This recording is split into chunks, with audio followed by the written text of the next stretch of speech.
आज से 2800 साल पहले एक महात्मा आगरा में हुए, जिनका नाम राधा स्वामी से लोग जानता है।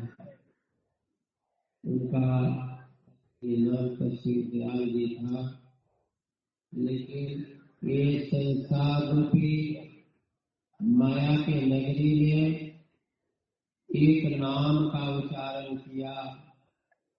जैसे यहाँ पर हमारे बंगाली भाई लोग हैं, माता की पूजा करते हैं, वैसे ही उन्होंने उस राम उस मालिक को पूजा करके उनका नाम उन्होंने राधा स्वामी रखा।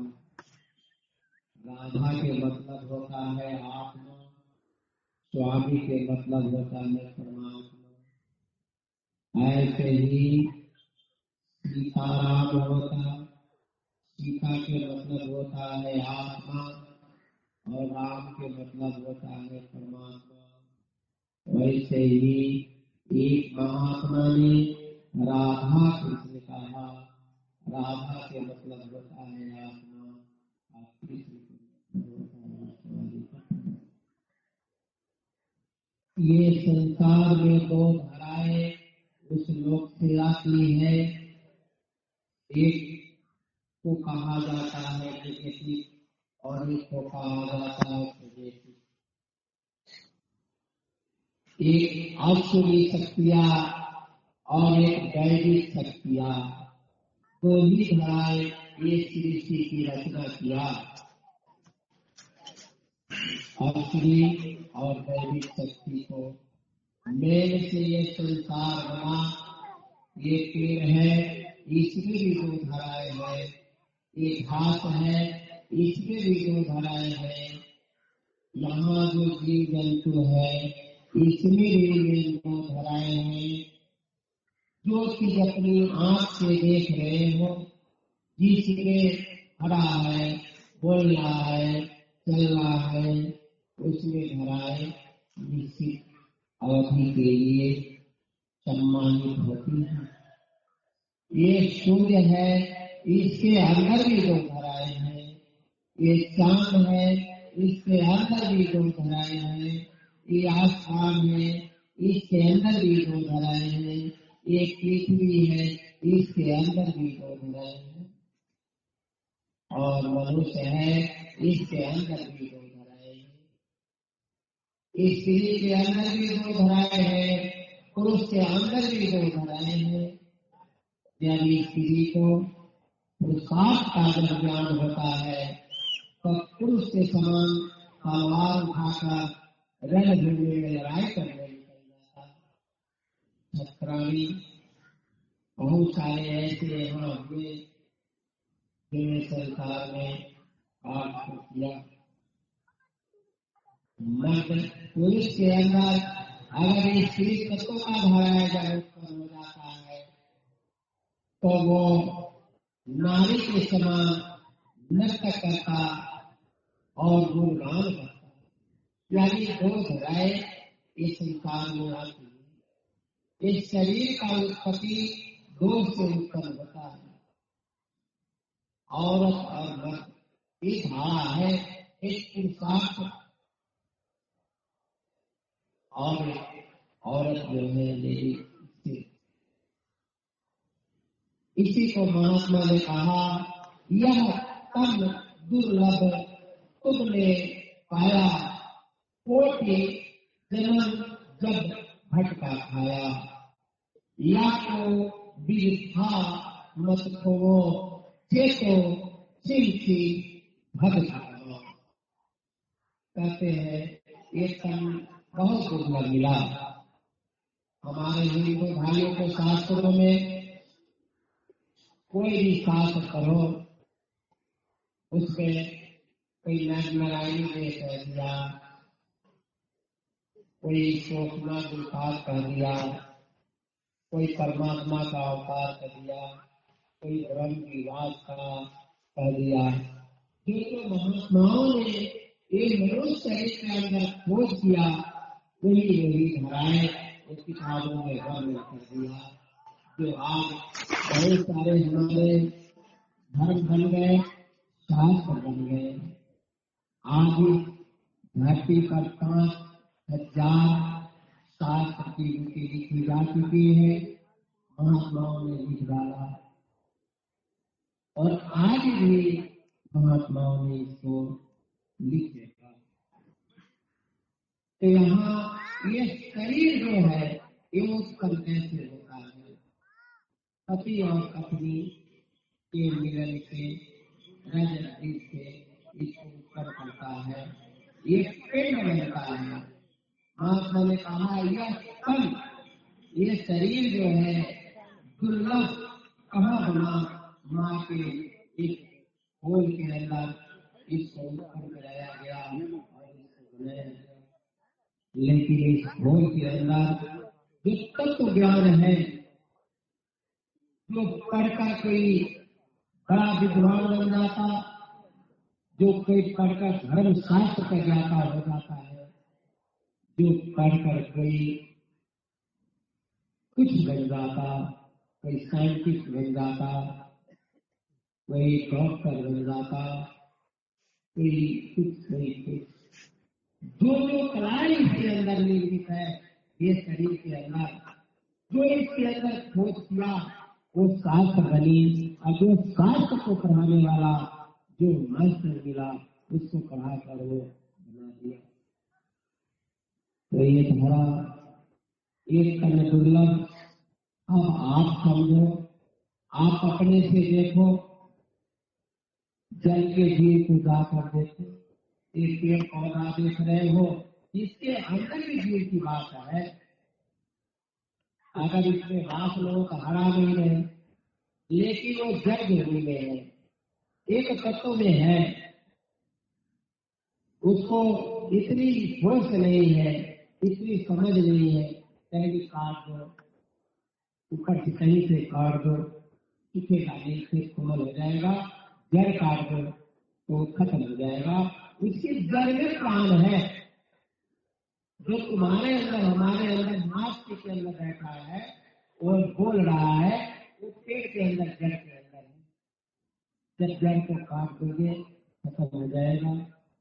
पानी के जीव में चले आओ, जितने पानी के अंदर जीव है, मछली है, केकड़े हैं, चाहे घड़ियाल स्रोत अंदर रहते हैं, तरह तरह के जीव पाए जाते हैं जलचर, उसके अंदर भी प्राण है, उसके अंदर भी परमात्मा की बात है, उसके अंदर जो धराए उसमें भी वास करता है। फिर उसके ऊपर चले आओ, कीड़े मकोड़े के देखो, चिड़िया को देखो, घर में मक्खी देह पर बैठे, उसका ऐसे पकड़ने जाओ भाग जाएगा उड़कर, उसको ज्ञान है कि ये पकड़ कर मार डालेगा, तो खप उड़ जाता है। उसके अंदर ज्ञान है, लेकिन उसके अंदर ये ज्ञान नहीं है कि मैं परमात्मा को कैसे प्राप्त करूं। गाय भैंस में चले आओ, उसके अंदर देखो, कभी कभी भैंस को लड़ाई देखा है, कभी कभी सांड को देखो, आपस में इतने लड़ते हैं, उसको ज्ञान है, कुत्ते को लड़ते हुए देखो ज्ञान है, लेकिन परमात्मा को पाने का ज्ञान नहीं। एक मनुष्य ही ऐसा प्राणी है जिसके अंदर वो ज्ञान आकाश तत्व है, काल तत्व, दिल तत्व, दो तत्व, एक तत्व, और मनुष्य 5 तत्व से बना। गोसाई जी रामायण में वर्णन किए हैं, चित्तजल पावक गगन समीरा पंच तत्व रचित शरीरा। यह शरीर 5 तत्वों से निर्माण किया गया। अगर आकाश तत्व मनुष्य के अंदर से हटा दिया जाए तो पागल हो जाता है, कट्टी भी खा लेगा, पेशाब भी कर देगा। ये आकाश तत्व जो है वो मनुष्य की चेतनाएं हैं, वो चेतना और होती है, उसी चेतना को जो जगा लेता है वो परमात्मा होता है। छोटी सी बात, उस चेतना को जो जान जाता है भगवान राम को भी जान जाएगा, भगवान कृष्ण को भी जान जाएगा। ये माता भगवती आज ये कलकत्ता का जो काली माई है उसको भी जान जाएगा, उसको प्राप्त कर लेगा। वो कृष्ण आत्मा जिसको कहा जाता है वो कहीं वास करता है इस शरीर के अंदर। एकदम दुर्लभ मिला। इस काल के लिए कोई आदमी ऐसा है 100 साल रहे, 50 साल, 40 साल, 70 साल में चले जाते हैं, अपने आप को कहता है मैं बहुत बड़ा बलवान हूँ, उसको भी एक दिन मरना है। जब उसको ज्ञान हो जाता है कि मुझे एक ध्यान शुरू करना है तो उस मालिक को खोज करता है, उस भगवान की खोज करता है। इसी मानव तन में एक दुर्लभ शरीर में फिर जाकर इसको मालिक मिलता है। चाहे नर हो या नारी, ये मनुष्य होना चाहिए। संत को कोई जात नहीं होती, कोई यहाँ मजहब नहीं होता, उससे उसको नर या नारी कोई लाए, कोई रास्ता आए, हिंदू आए बनकर, मुसलमान बनकर आए, सिख बनकर आए, ईसाई बनकर आए, कोई जाति उसकी चेतना से मतलब रहता है और चेतना को चेतन अवस्था में वो ले जाता है। उसका उस मालिक से मिलाने की काम होता। वह कौन सी बात है? हिंदू होकर मर कर जाओ, शरीर को जला देगा, वो कहाँ गया? उस तकत पर जाएगा। मुसलमान होकर मर के जाओ, शरीर को काट देगा, वो कहाँ गया चेतना? वो तकत पर जाएगा। ईसाई होकर जाओ, सिख होकर जाओ, किसी भी धर्म से होकर जाओ, वो धाराएं जाकर मिलती है। वो चैतन्य जहाँ रास्ता है, जहाँ बैठा है, सबों को ठेकेदार, सबों को खाता लिखने वाला, सबों को खाता को उजागर करने वाला, उसी चेतन अवस्था की एक भाग धरती पर रहता है जिसको फकीर या संत या महात्मा या कोई साधक उपासक कहा जाता है। और इसलिए रहता है कि ये संसार की जीवात्मा को इस शब्द द्वारा उस शब्द का भेद बताकर अब फिर उसको चेतन अवस्था में मिलाकर विलीन करते। फिर इसकी कोई बात नहीं, कोई धर्म नहीं, कोई मजहब नहीं।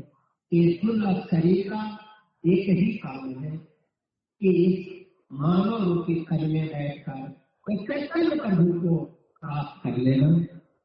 अगर आप उस भाव में जाना चाहते हैं, ऐसे व्यक्ति को तलाश करो कि वो चैतन्य प्रभाव को प्राप्त किया है, तो तुमको वहां पहुंचा देगा। अभी आगे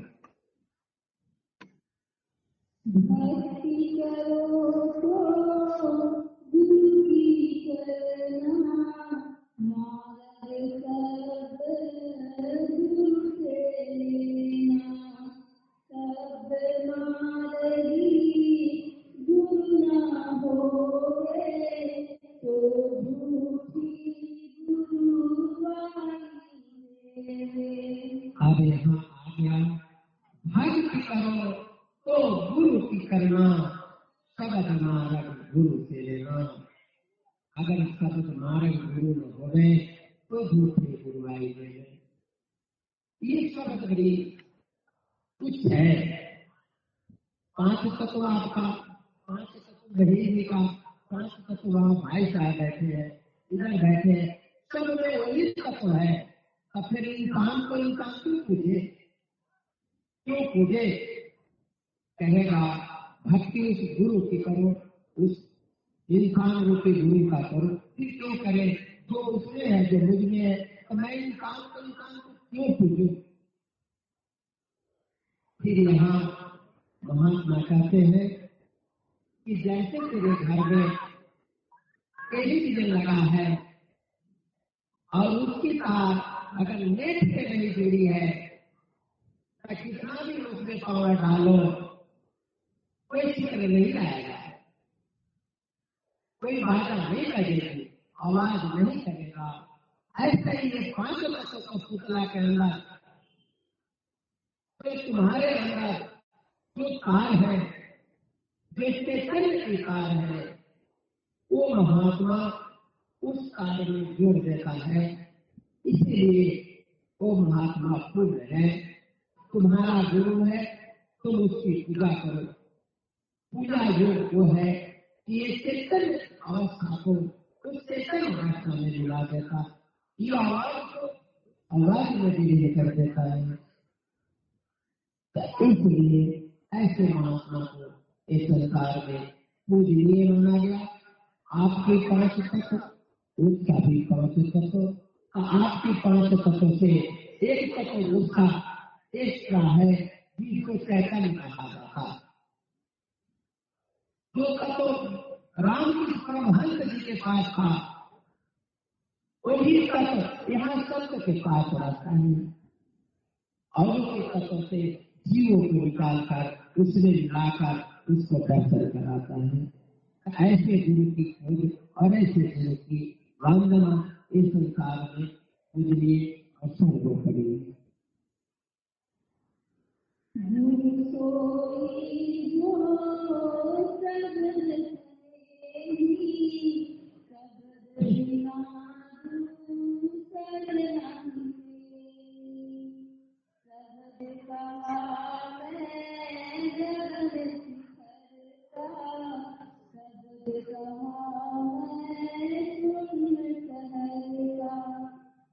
यहाँ शब्द की महिमा की गई है।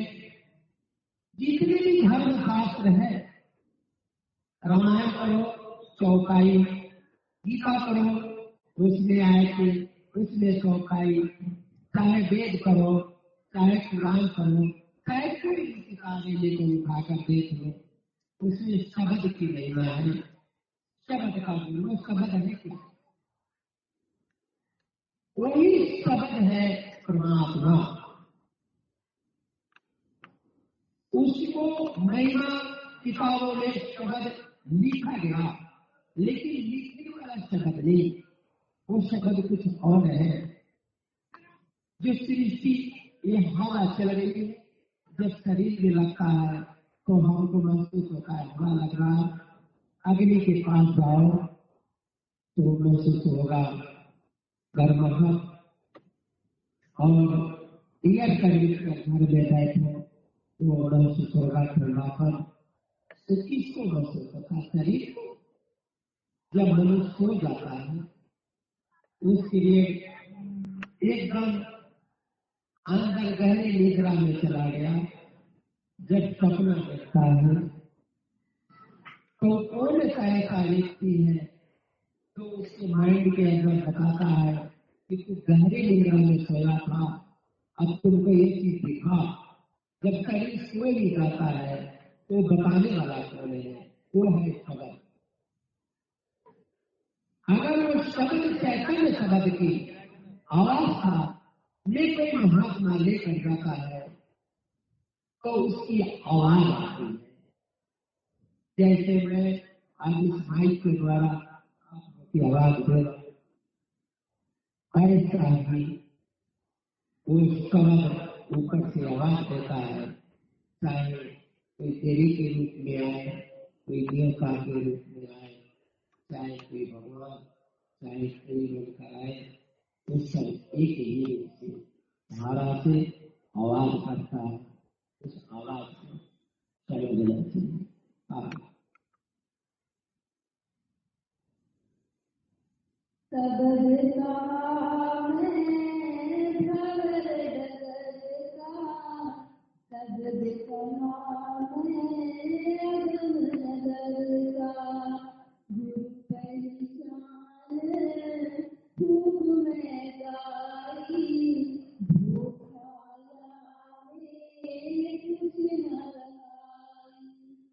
मनुष्य के अंदर जो चैतन्य अवस्था पाप और पुण्य, छल और कपट, अच्छा या बुरा अंदर में निर्मित करता है, वो है शब्द। ये शब्द को प्राप्त करने के लिए शब्द विधि, ये संसार में जितने भी समान है शब्द से बना, पृथ्वी भी अपने दूरी पर घूम रहा है, आसमान भी अपने दूरी पर चल रहा है, चांद भी अपने दूरी पर चल रहा है। ये सब आवाजों में आकर, आवाजों में टकराकर, आवाजों में प्रेम हो रहा है। शब्द समावे तो पूरा जन्नती हो जरूरा और पहचान करो मत कोई लक्ष्य ना देखो कोई। अभी यहाँ कोई महात्मा आ जाए और कहे कि भाई साहब आप मेरा सेवा बन जाओ, आप मुझसे कहेंगे कोई नाम दे दे, तो वो कहेगा राम राम जपो। फिर कहो राम कब मिलेगा, कहेगा मर कर जाओगे तो मिलेगा। कोई कहे कृष्ण कृष्ण रखो, कब मिलेगा, तो मर कर जाओगे तो मिलेगा। आज तक कोई ऐसा व्यक्ति उस लोक से आकर नहीं मिला कि मरा तो मैं स्वर्ग में गया हूँ, कि बैकुंठ में बैठा हूँ, कि कौन सी लोकों में जाकर। लेकिन शब्द नहीं मिलता, जिस शब्द की कमाई हुआ गुरु मिलता है। वो कहता है कि जीते जी ये मानव चोला में, चाहे आप राजा हो या महाराजा, काला हो या गोरा, लंबा हो या मोटा, छोटा हो या बड़ा, ये तन के अंदर मैं एक मंत्र देता हूँ, एक भेद देता हूँ। रात को सोते समय बैठ कर इसको चिंतन करना, याद करना। जिसका तो चिंतन करोगे एक हाथ के अंदर आवाज लगाएगा और तुमको दर्शन देगा, तुमको बुलाएगा।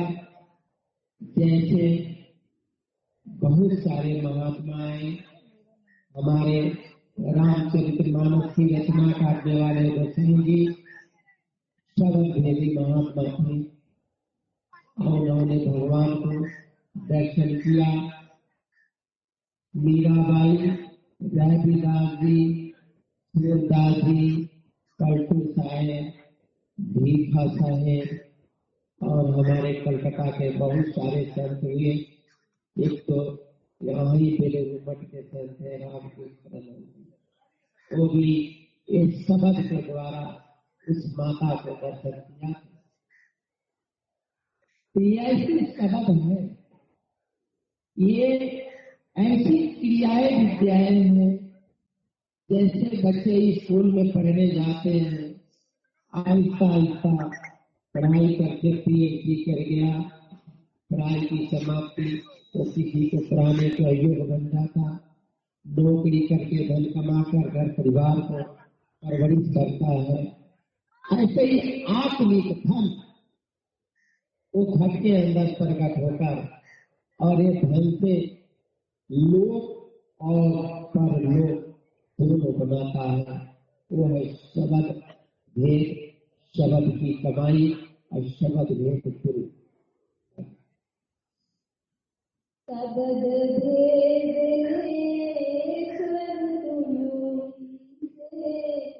शब्द कमाओ तुम तन मन से, अपनी कुछ दया पालो,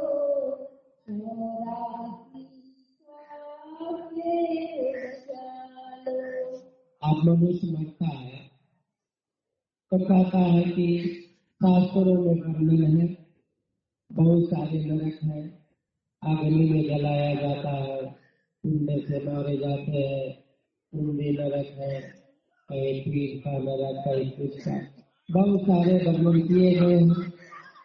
लेकिन इसको देखा कौन देखा? ये सही कलाकाएं है कि सही में हकीकत है। स्वर्ग है, आप कलाएं कर रही है, देवी दुर्गा देवताएं बैठकर वहां पर देख रहे हैं। ये किसने देखा? किसने आया देखकर जो लिख कर गया? फिर ये 84 लाख दिया गया। ये तो एक बात देखने में आंखों के सामने दिखता है। ये पेड़ है, ये मछली है, एक कीड़ा है, ये इंसान है, ये हैवान है, बंदर है। ये तो देखने में आता है, लेकिन अंदर को कहीं देखा? ये उसी को देखने के लिए विश्वास नहीं है, जानता नहीं है। उसको जानने के लिए, समझने के लिए यहाँ पर महात्माओं ने अपने अपने आश्रम बनाकर और उस ज्ञान की महिमा को प्रकट करता है। आज हिंदुस्तान का सबसे बड़ा एक कुंभ मेला लगा है प्रयागराज में, जो 13 तारीख से चालू हुआ और 26 फरवरी को खत्म हो जाएगा, समाप्त हो जाएगा। बड़े बड़े पंद्रहों से महात्मा वहां आकर स्नान कर रहे हैं, लेकिन इस पंद्रहों में जो महात्मा वास कर रहा है उसको कैसे मालूम चलता है कि यहाँ कुंभ लगने वाला? न उसका कोई तरीका है, न कोई सिखा है, न कोई वहां जाता है, न कोई उसे देखता है। फिर कैसे मालूम चलता है? कोई है तत्व ज्ञान। इस तत्व ज्ञान से ये सृष्टि की सारी कलाएं को देखते रहता है। कोई तत्व ज्ञान से स्वर्ग नरक और वैकुंठ को दर्शन करता है, देखते रहता है। तो महात्माओं ने वहां की व्यवस्थाओं को देखकर एक आकर लिख दिया कि ऐसे ऐसे वहां नरके बनी, ऐसे ऐसे वैकुंठ बना, स्वर्ग बना। इस महात्माओं ने देखा तो लिखा, लेकिन हम और आप कल्पना में पड़े नहीं। इसको जानने के लिए इस संसार रूपी नगरी में ऐसे महापुरुष की खोज करो जो कल्पना से करे जाकर और उसको देख कर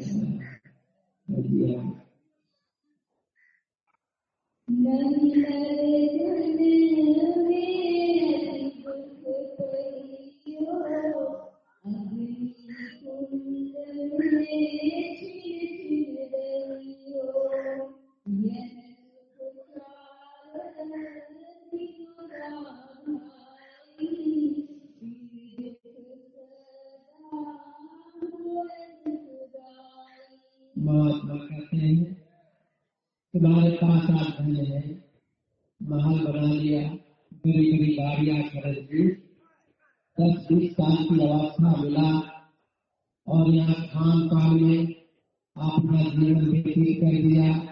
4 दिन के सुख के लिए अपना 1 करोड़ों वर्ष का ये शरीर, ये संसार में व्यर्थ में लगा। ये सुख कितना दिन है? किसी का 50 मिनट में शरीर छोड़ दिया, कोई 60 में, कोई 70 में, कोई 80 में, कोई 90, कोई 100 में। कोई ऐसा व्यक्ति है 105, 110 साल तक जीता है। ये सुख क्या है? शरीर सुख है, और वो सुख इससे भी बड़ा सुख है, क्योंकि अगर आपको ये सुख मिलना रहता तो आप मरते ही। जब आपको ये संसार में रहना ही रहता तो आप क्यों मरते? मकान बना लो, बड़ी बड़ी गाड़ियां खरीदो, बड़े बड़े एयर कंडीशनर लगा लो, डॉक्टर चारों तरफ रखो, कोई रोग न लगे। लेकिन वो रोग जिस दिन लगेगा वो सब फेल कर जाएगा।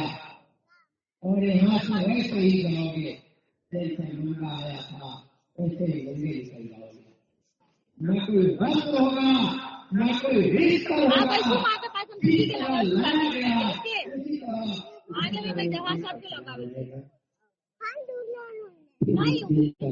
करो।